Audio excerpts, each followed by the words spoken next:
변방 목사의 아침 묵상 2024년 8월 6일 화요일 아침입니다. 오늘은 마가복음 9장 1절로 8절 말씀을 통해서 말씀을 듣고 반응하라, 이런 제목으로 말씀 묵상의 은혜를 나누겠습니다.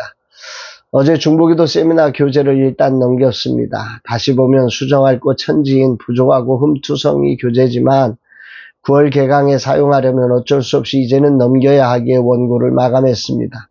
그럼에도 돌아와 서문부터 다시 보는데 도저히 볼 수 없어 서문을 다시 수정해야 했습니다.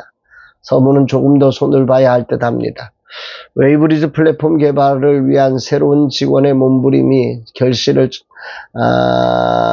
첫 번째 결실을 이제 맺고 있습니다. 설문조사를 실시하려고 문항을 만들고 폼을 만들었습니다. 2040 세대의 생각들을 리서치하며 우리가 무엇을 해야 하고 어디로 가야 할지 세밀한 분석을 하기 위한 몸부림입니다. 수요일 정도에 완성하여 여러 교회들의 도움을 받아 설문을 받으려 합니다. 모든 과정에 주님의 인도하심이 있기를 기도합니다.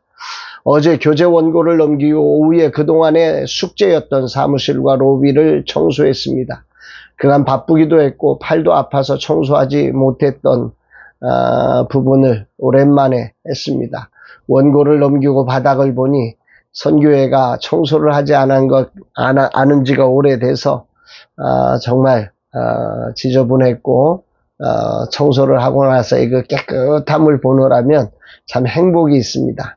2024년 후반전을 향한 새로운 출발이 은혜와 평강 가운데 주님의 뜻을 이루기를 소망합니다. 금요일부터 3주간 금요일마다 진행되는 송금래 교수님의 태교 교육 과정이 다음 세대를 세우는 소중한 통로가 되기를 기도합니다. 귀한 강의에 쉬어야 할 시간을 떼어내서 재능과 마음을 헌신하신 교수님께 진심으로 감사를 전합니다. 이날 주님 어떤 말씀으로 인도하실까? 본문에는 유명한 변화산 사건이 나옵니다. 이것은 예수님의 신성과 영광을 드러내는 중요한 사건이지요. 예수님은 베드로, 야고보, 요한과 함께 높은 산에 올라가셨습니다. 그곳에서 변형되어 옷이 매우 휘어져서 이 세상에 어떤 것으로도 그 시기를 만들 수 없는 정말 순수하게 하얀색으로 빛났습니다. 이때 엘리야와 모세가 나타나 예수님과 대화하는 장면이 나오고 이 구약을 대표하는 두 사람이 예수님과 함께 있는 모습을 통해서 율법과 예언의 완성자이신 예수 그리스도를 보여주는 아주 상징적인 사건이 되지요.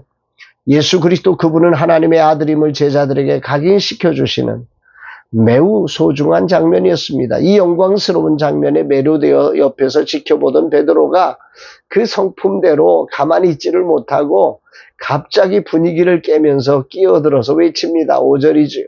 베드로가 예수께 고하되 라삐여, 우리가 여기 있는 것이 좋사오니 우리가 초막셋을 짓되 하나는 주를 위하여, 하나는 모세를 위하여, 하나는 엘리야를 위하여 하사이다. 역시 베드로입니다. 저도 가끔은 베드로 같은 성품이 있었으면 싶을 때도 있을 만큼 그의 성품이 참 적극적이고 열정적이지요. 그러나 이 장면은 그야말로 낄낄빠빠의 전형적인 장면입니다. 끼지 말아야 할 장면에 끼는 거죠.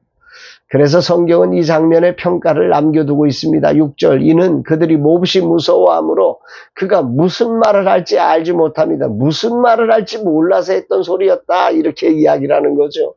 무서워서 정말로 끼지 않아야 될 순간에 베드로가 끼어들었던 말이라는 거지요. 그럼에도 우리 주님은 어떤 책망도 하지 않고, 우리 하나님도 아무 책망하지 않고 놀라운 소리가 이 베드로에게, 요한에게, 야고보에게 들려집니다. 7절, 마침 구름이 와서 그들을 덮으며 구름 속에서 소리가 나되 이는 내 사랑하는 아들이니 너희는 그의 말을 들으라 하는지라. 베드로가 갑자기 끼어들어 초막셋을 짓겠다고 제안했지만 그것은 예수님의 본질과는 전혀 상관없는 제안이었습니다. 그때 하나님께서 구름 가운데 임재하셔서 말씀하신 거죠. 이는 내 사랑하는 아들이니 너희는 그의 말을 들으라. 그의 말을 들어.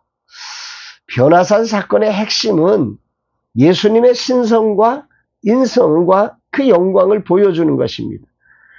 구약의 그 대표자들, 이 율법의 대표자들이 예수님과 함께 함으로 말미암아서 이 율법과 예언의 완성이 바로 예수 그리스도라는 사실을 우리에게 암시해주고 그 영광이 하얀 것을 통해서 영광을 보여주는데 그 예수 그리스도의 말을 들어라.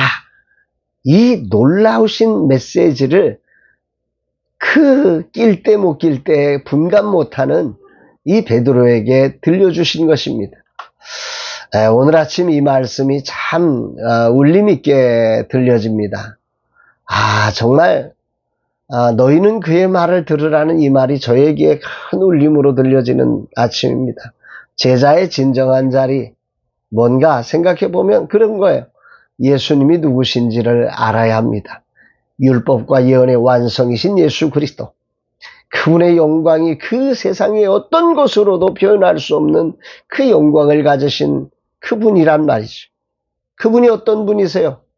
우리가 어떤 상황에서도 그분의 소리를 들어야 할, 그리고 그 말씀을 따라야 할, 순종해야 할 분이라는 사실을 이 장면에서, 이 변화산 사건에서 하나님은 이 제자들에게 각인시켜 주시는 것입니다.